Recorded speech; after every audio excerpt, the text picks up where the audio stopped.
Nima bu Zafar? Ha, o'tgan kuni bir voqea bo'lib qoldi. Ayolimga shu ro'zg'orga deb pul berardim, xolos. Ortiqcha pul bermasdim. Mana Ramazon ishlarim yaxshi bo'lib, daromadim zo'r bo'lib qolgan edi. $100 ayolimga beray, bir xursand bo'lsin dedim-da, uyga kirib, onasi mana shu pul senga. Xohlagan narsangga ishlat. Umuman hisobini ham so'ramayman desam, yig'lab olsa bo'ladimi? Ha, tinchlikmi? Nima yig'layapsan? Ha, biror joying kasalmi, og'riyapsanmi, nima bo'ldi desam, shu duoyim ijobat bo'lganiga yig'layapman deb qoldi. Aytishicha, har yili ana bolalarni kiyimini sotib pul yig'ar ekanda. Ramazon kelganida kitob olib, rahmatli ota-onasining nomidan talabalarga tarqatar ekan. Shuncha yil yashab, bilmagan ekanman qaranglar. Faqat mana shu Ramazonda pul topa olmay qoldim. Pul yig'olmadim. Endi qana qilib ota-onam nomidan bir ehson qilaman, qana qilib ular haqqiga duo olaman deb duo qilib, ey Xudoyim, o'zing oyimdan yetqiz deb tursam, siz uyga kirdingiz-ku, shu pulni berib turibsiz desa bo'ladimi? Ta'sirlanganimdan yana $100 berib yubordim-da. Mayli buni kitobga ishlatganda, mana bu $100 shaxsan o'zingga, xohlagan narsangga ishlat. Hisobini so'ramayman buni ham deb berdim. Er bo'lib ayolimga shaxsiy ehtiyojlar uchun biror marta pul bermanman. Shu gal oyligimni olsam aniq pul beraman. O'zing oson qil Robbim. Yaxshi ayollar ham ko'p. Manam oilamga ko'proq pul berib turaman endi. Xullas, shunaqa gaplar-da do'stlar. O'ylab qarasam, mana shu ish qilish hech ham o'zimga ham hayolim kelmagan ekan yigitlar. Shundan keyin Hilol nashrdan chiqqan eng yaxshi kitobni to'plab tarqatib yuribman yaqinlarga. Baxtiyor bu senga. Hilol nashrdan chiqqan eng yaxshi kitob bu. Abdulxay, buni senga do'stim. Rahmat Zafar. Rahmatli dadamning haqqiga duo qilib qo'yarsizlar.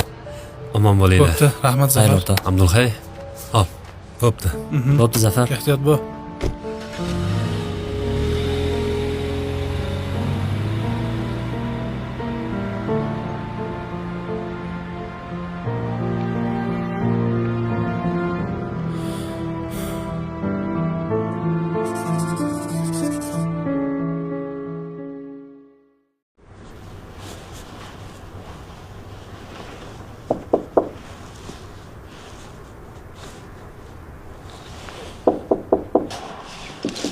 Hozir boryapman.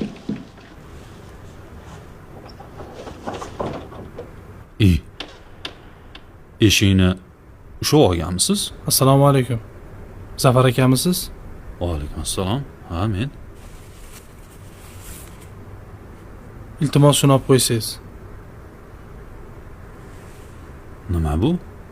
Bu sizning haqqingiz aka. Tushunmadim. Meni zakotim. Uzr-u, manzilda adashmadingizmi? Yo'q. To'g'ri, hozir qiynalib turibman.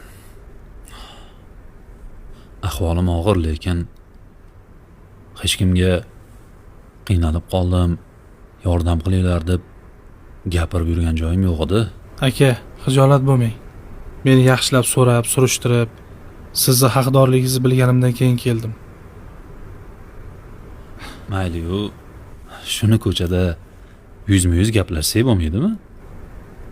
Bo'lmaydi-da aka. Ertaga ko'z-ko'zga tushganda bir-birimizdan xijolat bo'lmaylik deyapman. Keyin bu hayot. Ertaga siz boy bo'lib, men kambag'al bo'lib qolishim mumkin. Xullas, shunisini ma'qul deb bildim aka. Keyin yana bir iltimos. Ketgunimcha ko'chaga chiqmay tursangiz. Salomat bo'ling.